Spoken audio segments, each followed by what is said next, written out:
नमस्कार साथियों, मेरा नाम है प्रतीक पांडे। मैं केबीपीजी कॉलेज से छात्र संघ उपाध्यक्ष हूँ। केबीपीजी कॉलेज मिर्जापुर का एक प्रतिष्ठित महाविद्यालय है। बहुत सारे छात्र लगातार मुझसे प्रश्न कर रहे हैं कि भाई साहब, हमारे कॉलेज का टैबलेट और स्मार्टफोन कब आएगा। मेरे स्मार्टफोन को मैसेज आया है कि आप प्रथम चरण में चयनित हैं और आपको अगले चरण में जब वितरण होगा तो आपको स्मार्टफोन मिलेगा या फिर टैबलेट मिलेगा। लेकिन सारे छात्र मुझसे यही पूछ रहे हैं कि ये मैसेज तो आ गया है लेकिन मिलेगा कब। प्यारे छात्र साथियों, हमारे आपके साथ अब धोखा हो गया है। योजना का शुभारंभ ही देर में किया गया और इतना देर में किया गया कि अब चुनाव आयोग ने बैन लगा दिया, क्योंकि आचार संहिता लग गया और आचार संहिता में अब सरकारी पैसे से किसी भी चीज का वितरण नहीं कर सकते जिससे किसी पार्टी का प्रचार हो। ये टैबलेट और स्मार्टफोन बांटे तो उसमें अपना फोटो लगा करके बांटना शुरू कर दिए। अरे आपसे सुंदर हम लोग थे, हम लोग अपना फोटो लगा लेते, आपको अपना फोटो लगाने की क्या आवश्यकता थी।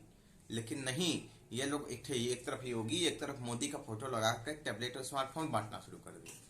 अब सरकारी पैसे से आचार संहिता के दौरान किसी भी पार्टी का प्रचार नहीं किया जा सकता। अब अगर स्मार्टफोन बचता है तो लड़कों के हाथ में जाएगा स्मार्टफोन और टैबलेट।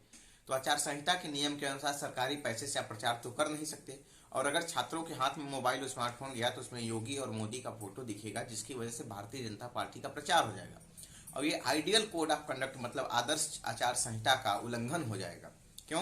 क्योंकि सरकारी पैसे पर अगर सरकार के पैसे से आप अपनी पार्टी का प्रचार करेंगे तो ये तो फिर जनता के पैसे का दुरुपयोग हो जाएगा। इसलिए क्या हुआ कि टैबलेट और स्मार्टफोन के वितरण पर चुनाव आयोग ने रोक लगा दी। अब ये योजना रुक गया।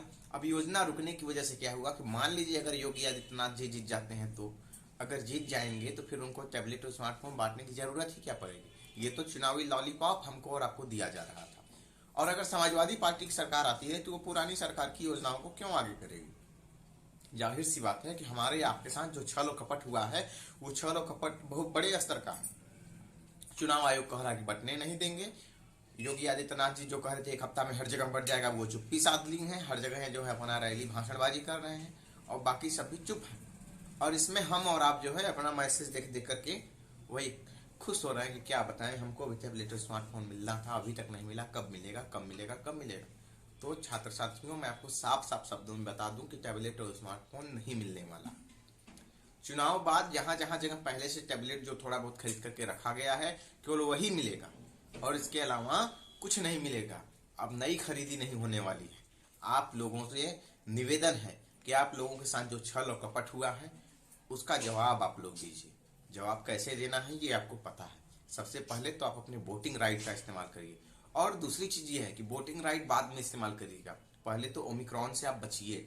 ओमिक्रॉन से बचने के लिए बहुत कुछ करना नहीं है, आपको केवल घर में बैठना है और घर में बैठ करके शांति से पड़े रहिए।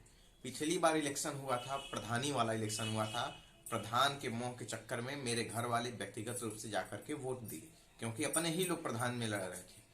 वो तो इलेक्शन जीत गए, लेकिन हमारे परिवार के एक सदस्य इलेक्शन की वजह से, कोविड फैलने की वजह से उनका देहांत हो गया।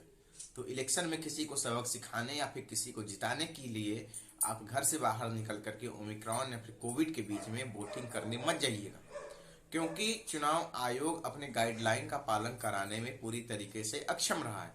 तो आप सभी लोग अपने स्वास्थ्य का ध्यान रखते हुए घर में रहें। डिजिटली आप जितना जो है जिसका प्रचार करना चाहें आप करिए, जिसका विरोध करना चाहें करिए, लेकिन ध्यान इस बात को जरूर रखिएगा कि आपको टैबलेट और स्मार्टफोन का जो लॉलीपॉप दिया गया है वो केवल कुछ छात्रों को दिया गया, बाकी लोगों को नहीं मिला।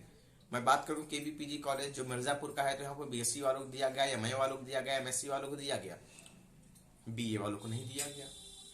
इसी तरीके से बात करूं जीटी बिंदानी का तो बीकॉम को दिया गया, एमकॉम को दिया गया, लेकिन बीए वालों को नहीं दिया गया। ठीक ना। तो विंध्यवासिनी महाविद्यालय है उसमें मिला ही नहीं, और इसके साथ जितने भी प्राइवेट कॉलेज हैं वहां पर मिला नहीं टैबलेट।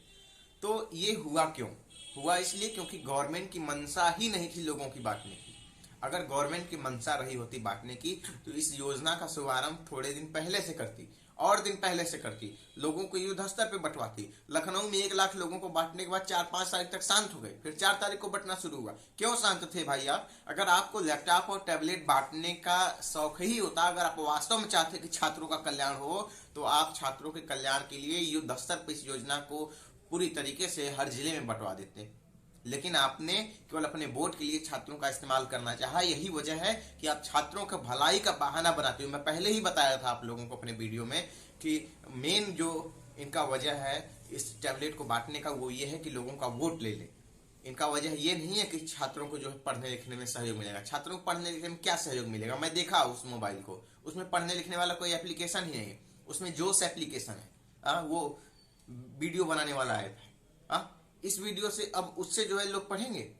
वो पढ़ने लिखने अगर वाला ऐप है तो फिर आपने टिकटॉक को बैन क्यों किया था भाई? टिकटॉक डाटा चोरी करता था, आप भी डाटा चोरी कर रहे हो, आप हम लोगों के साथ खिलवाड़ कर रहे हो।